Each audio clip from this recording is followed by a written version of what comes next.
welcome back to my channel. This is the Basta guys. Mag-unboxing tayo ng ating na-receive na USB cable charger galing sa Shopee. Ayan, tingnan natin ito guys. Itong gagana. So, kunti lang, 35 pesos to eh. 35 pesos lang to guys. So, ito yung ano, ayan. Mahaba din pala yun niya. 1 meter pala yung haba nito guys. Titingnan natin kung gagana to siya guys. So ito yan guys. Tatlo siya. May pang iPhone, mayroong Type-C, tsaka yung pang Android. So try natin to guys.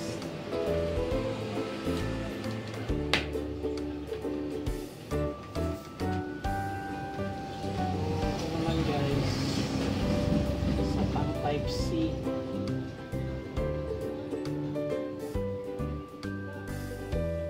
Ayun guys, nagcha-charge po siya. Ayun.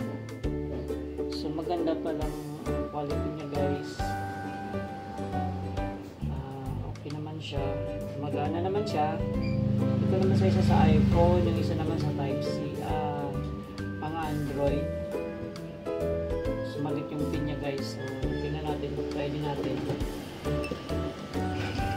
So ayun guys, tutuloy natin to yung pag-testing natin sa ating Android na charger. Ayan ito, so pang Android guys, maliit na pin kung gagana. So i-try natin kung gumana guys. Ayan, gumana siya, nag-charge siya. Ayan. So solid yung binili natin na mura guys, pero napapaginagamit siya, yung gumagamit siya. So sabi daw car charger pero ito. Charge siya guys. Hindi na natin siya na ma-full charge. So, this is it guys. Thank you for watching sa my next vlog.